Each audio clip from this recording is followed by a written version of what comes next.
What is the kindest thing a pet has done for you? Sarah Booth. Sarah Booth. I don't remember this myself, because I was too young.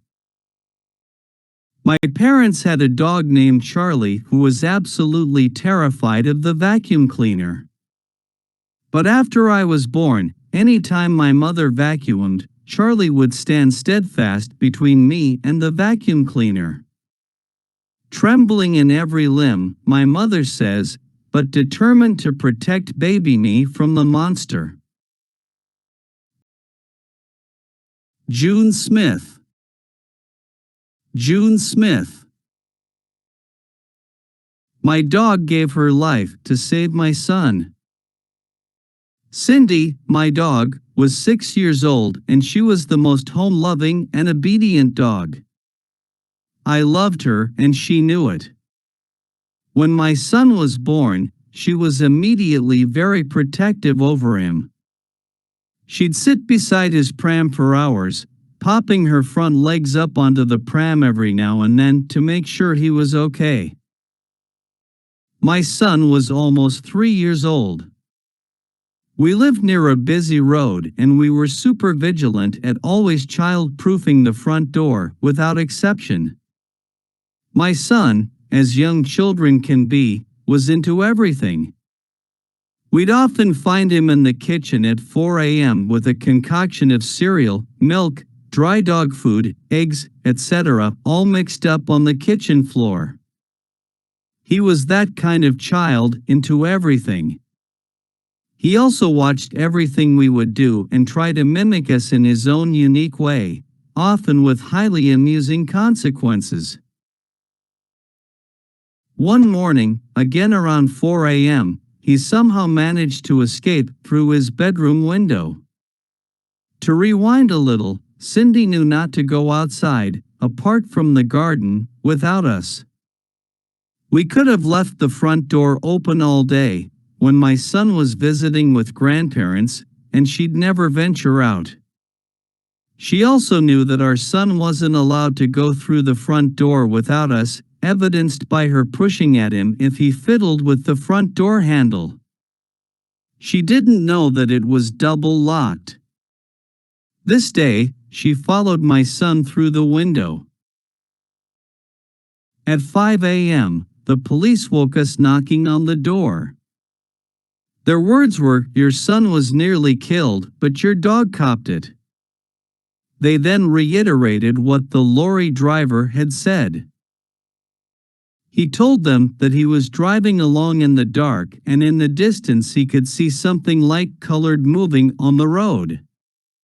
As he got closer, he could see a dog at the side of the road barking at the light-colored something. At the last moment, he realized that this was a child and was about to swerve. He said he could see the dog, still barking and glancing between the truck and the child. While the driver was braking, the dog ran out into the road, jumped at the child's back and threw him out of the path of the lorry, and at the same time, the lorry hit the dog and killed her. According to the police, the driver said that he'd never believe what he saw unless it was with his own eyes. He said that the dog definitely knew the danger, which is why she was barking so anxiously. He said the dog just saved that kid's life and it knew what it was doing. That was 39 years ago, and I still miss Cindy every day. She was a rough collie, a lassie dog, and I can understand why this breed was chosen for the movies.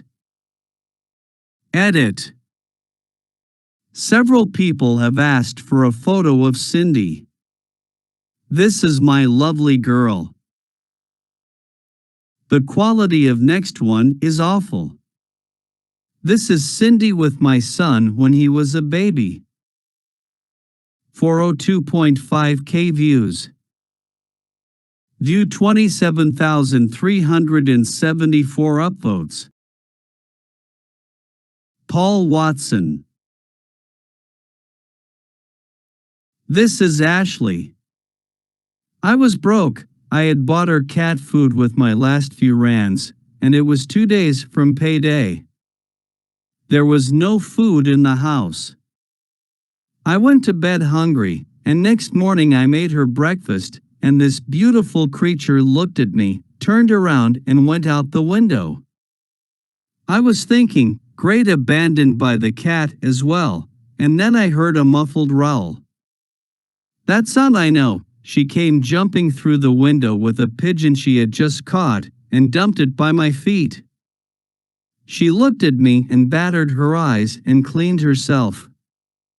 It was like she knew I was hungry, so she went and caught me something to eat.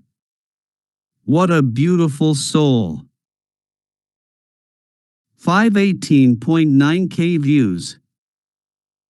View 33,546 upvotes. Marie Weaver. This is Jordy. He was a friendly farm cat who was going to be taken to a kill shelter, so I offered to take him. He enjoyed hanging around and was a really laid-back guy. Only cat I ever had who didn't mind being taken to the vet. He'd enjoy if you petted him, but wasn't ever a lap cat or overly touchy-feely. He also never slept on my bed, though I tried to put him there. He preferred to lie on the couch alone or sprawl across the floor. I have post-traumatic stress disorder, which has improved greatly over the past few years, but used to manifest in extreme anxiety and especially night terrors. I would have nightmares so terrifyingly real, I would wake up in cold sweats, convinced I was having a heart attack.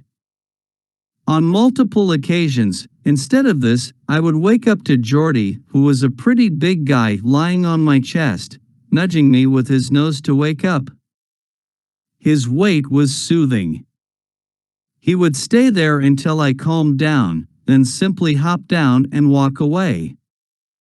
The only time he ever did this was when I was in the middle of a horrible nightmare. I couldn't pay him to lay on my chest in bed otherwise.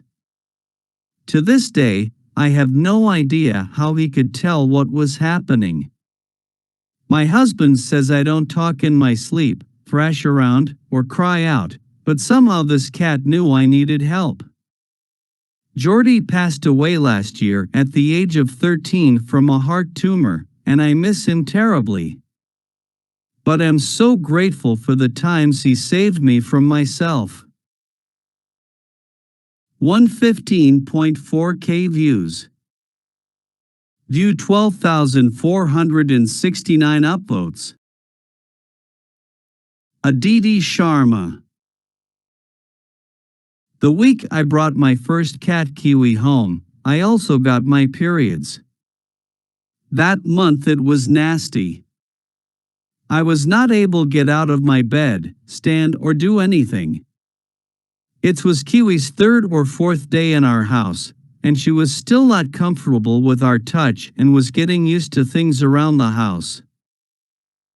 When Kiwi was in my room, I started to get severe pain and started crying softly.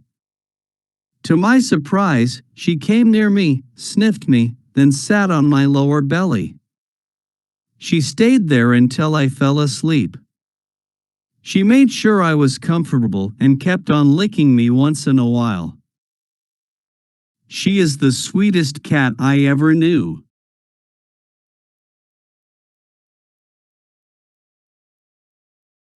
57.6K views. View 5,817 upvotes.